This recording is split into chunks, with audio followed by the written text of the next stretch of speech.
दा बेबायदिनो बिथां रबि नार्जारियाबो गोलाव सम गेप्सनि उनावहाय फिल्म मोनसे सोरजिदों निस्सय बिथाङाबो सानगोन आंनियानो साबसिन आंनियानो हामसिन होननानै फैला जे बर' गैयारि बिथांनि आं माने खेंफोरथिखौ होनो हादों नागिरदों आरोखि मैया जे आंखौ ससियेल मिडियाआव बिथाङा बुंदों So hello guys नोंथांमोनखौ आंनि मनजय ब्लग इउट्युब चेनेलाव खनसे बयखौबो बरायना थालायबाय गाइस दिनैनि भिडिअआ ब्लग भिडिअ नङा आरोना गाइस रुबि नार्जारिया मा बुंखो आरो फैलाजे बरगयारिया मा बुंखो गाइस नायलांदो आरोना गाइस जोबजासिम भिडिअखौ बारा गोलाव नङा आरोना ओरैनो 5-6 बिदि सेकेन्डनि जागोन आरोना 5 बा 6 सेकेन्डनि जासिगोन आरोना भिडिअआ गाइस नायलांदो बिदिबा भिडिअखौ गाइस जोबजासिम दा आंनि मोनसे बाथ्राखौबो बुंगोन जिहेतु बिथाङा एक्सनाव बहाबा माबा गाव एवार्ड मोननांगौमोन होननानै क्लेम खालामदों दा आङो बेखौ मोनसे बाथ्राखौ बुंगोन जे गावनिख्रुइ मोजांसिन मोनग्रा प्रिथिबियाव रावबो थानो हाया दा आंनिख्रुइ बे फैलानिख्रुइ फैलाखौ मोजांसिन मोनग्रा बे बुहुमाव रावबो मानसि थानाय नङा दा थिग बेबायदिनो आंनि सोरजिनाय आंनि बुंनाय आंनि मावनाय दांनाय साननाय हनाय गासैखौबो आङो आंनिखौनो साबसिन होननानै साननानै लागोन दा बेबायदिनो बिथां रबि नार्जारियाबो गोलाव सम गेप्सनि उनावहाय फिल्म मोनसे सोरजिदों निस्सय बिथाङाबो सानगोन आंनियानो साबसिन आंनियानो हामसिन होननानै साननो हायो क्लेमबो खालामनो हायो आरो बुंनायनिबो मोन्थाया दं दा बिथाङाबो सानगोन आंनियानो साबसिन जादों आंनियानो मोननांगौमोन होननानै दा आंबो सानदोंमोन मोनसे समाव खारन जोंबो फिल्म बानायो हिसाबै हायनामुलि फिल्मखौ जोङो फिल्म एवार्डआव साबमिट खालामदोंमोन बाहागो लादोंमोन बै समाव आंबो सानदोंमोन हायनामुलिखौथ' बयबो मोजां मोनो बयबो मोजां होननानै बुङो माथो गतिके जोंनो एवार्ड मोनगोन आंनि फिल्मानो एवार्ड मोनगोन होननानै आं सानदोंमोन खिन्थु नाथाय जेला फिल्मखौ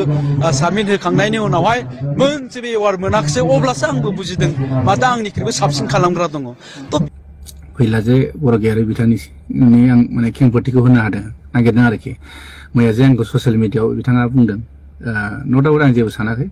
बाथ्राया जाहैबाय गराय फाख्रि मुभिखौ लानानै बे खेंफोरथि होदों दा गराय फाख्रि मुभिया आर्ट फिल्म ना कमार्शियेल बिथाङा रजनी बायदि मेदामनाव थांनानै गावनो सोंहैदो बा फन खालायनानै सोंदो आरोखि आर्ट मुभि ना बा कमार्शियेल मुभि आरो नङाबा सेन्सर अफिसाव थांनानै नायबानो जाबाय जोंनि गुवाहाटियावनो ज्योति चित्र बनाव दा नैबेयावनो नुगोन आरोखि दा आं बेखौसो बुंनो नागिरदों बेयाव लिरनाय थाखायो सेन्सरनि जितु केटेगरियाव लिरनाय थाखायो दा बिथाङा बेसेबांसिम दिनैसिम सेन्सर बर्डनिफ्राय सार्टिफिकेट लादों लायाखै आं बेखौ बुंनो थाङा दा आं नुवाखैबो बिथांनाव दिनैसिम मोनसेबो सेन्सर फिल्मखौनो नुफेराखै आं बेनाव बिथांनाव आं दिनैसिम 6-7थासो आं सेन्सर फिल्म बानायबाय ओंखायनो नोंदों आं सार्टिफिकेटखौनो नोंथांमोननो देखायनो हागोन नैबे अनसुला आफानि 2015आवनो बानायनाय अनसुला आफा बे कमार्शियेल मुभि आरो लोगोसे नोंथां आं खोन्थाबावनो नागिरदों सिमांनि हौवा गोदान सिमांनि हौवा गोदान बिथांमोना बेखौबो नुगोन बेखौ नायबानो नुगोन आरोखि कमार्शियेल ना आर्ट फिल्म बेबो आरो लोगोसे नैबे दं सनानि न'खर आंनि 2018नि सिनेमा बेयावबो मिथिगोन आरो हिर'नि दं हिर'नि सार्टिफिकेटआ माने बेलेगाव थाबाय आं माबा नायनो मा दङ नांगौबा आं नोंथांमोननो होनो हागोन आरो फिल्मखौ नायबानो नोंथांमोन मोनसिगोन आरोखि थांखि गैयै समाज बेखौबो आं सेन्सर खालायदों आरो लोगोसे थैसाम पार्ट 2नि जितु टिजार बेयावबो दङ 35 सेकेन्ड बेखौबो आंनो सेन्सर खालायदों आरो लोगोसे नैबे दं थैसाम पार्ट 2निनो ट्रेलार जिथुनाखि डिउरेसना जाहैबाय 249 मिनिट्सनि बेखौबो आं सेन्सर खालायदों जाय माने सेन्सर खालायबा नों हलावहाय ट्रेलारखौबो देखायनो मोना आरोखि आरो नैबे थैसाम पार्ट 2नि जिथुनाखि सेन्सर सार्टिफिकेट बिथांमोना नायबानो नुगोन आरो फिल्मावबो नुखागोन दा बेयावनो गासैबो केटेगरि लिरनाय थाखाय अबे आर्ट मुभि अबे कमार्शियेल अबे एडाल्ट बेयाव लिरनाय थायो आरोखि दा आं फैला बिथांखौ आं बेखौसो बुंनो लुगैदों दिनैसिम बेसेबां आर्ट मुभिनि सोमोन्दै बेसेबां नलेज दं आरो कमार्शियेल फिल्मनि सायाव बेसेबां नलेज दं आं बेखौ बुंलायनो गोनांथि गैया गावनो फिल्म मेकार हिसाबै गुगोलाव थांनानै सार्च खालाय आरो फिल्मनि माखासे लेखाखौबो बिथाङा नायनो हागोन आरोखि आं बेखौसो बुंनो लुगैदों आरोखि दा बेखौ लानानै बिथाङा दान्थे बिदान्थे जादों आंजों नायथों आरो मैया सपन बिथाङा शाहरुख खाननि मोनसे मटिभेट माने मोनसे स्पेसखौ होदों आरो आर्ट फिल्मा माबायदि जायो कमार्शियला माबायदि जायो बिथाङा बिनि जुदि पेजआव बा माने ग्रुपआवबो शेयार खालायदों बिथाङा आंबो शेयार खालायना होदों बेखौ नायबाबो मिथिगोन कमार्शियल फिल्मा माब्रै आर्ट फिल्मा माब्रै आरोखि बे मोनसे थांबाय आरो मोनसेया जाहैबाय जयन्त नार्जारिनि खोथाखौ लानानै बुंदों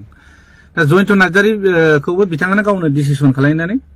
जुरि मेम्बाराव सोबाय न' डाउट सोदों जेबो नङा खिन्थु जुरि मेम्बारनि हिसाबै एज ए बैसो हिसाबै 50 बा 60 प्लास जानांगौमोन आरो बिथाङा दा प्रेजेन्टआवनो एक्टिभ आर्टिस्ट रुल एक्टिं खालायबाय थायो आरो बिथाङा दिनैसिम मोनबैसो सिनेमा माने डाइरेक्सन स्ट'रि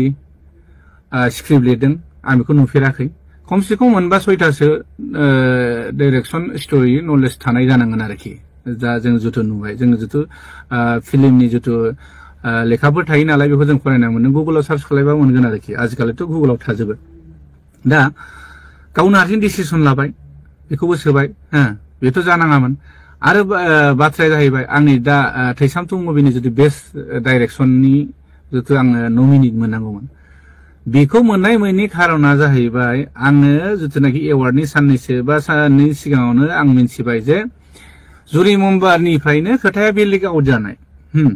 जोंबो मानसि दं जोंनिबो माने जोंखौबो मोजां मोनग्रा मानसि दं बिथांमोनानो बुंबाय जे रबि नार्जारिनि कपि सिनेमाखौ जों नाया एवार्ड होआ होननाय बेखौबो गावसोरनो बुंना लाबाय आरो न' डाउट नायाबा जेबो नङा आंनि 3000 जिथुनाखि एवार्डनि नामाव फिस लायोमोन बेखौबो लानांगौ हरफिननो हायोमोन नाया होननानै हरफिननो आं जेबो गाज्रि सानामोन दिनै मानो नोंसिनिफ्राय खोथाया लिक आउट जाबाय थाखो नैबेनि थाखायसो आं बिबुंथिखौ होनो गोनां जादों जेब्ला नैबेखौ नायदो नैबे मेगाजिन बे मेगाजिना थांनाय नैबे 6थि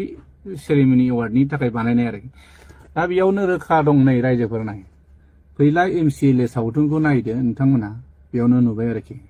दा फैला MCLA सावथुना बेयावनो रोखा 6थि फिल्म एवार्डआव पार्टिसिपेट खालायनाय दंखाथारो होमबा मा हिसाबै बेयो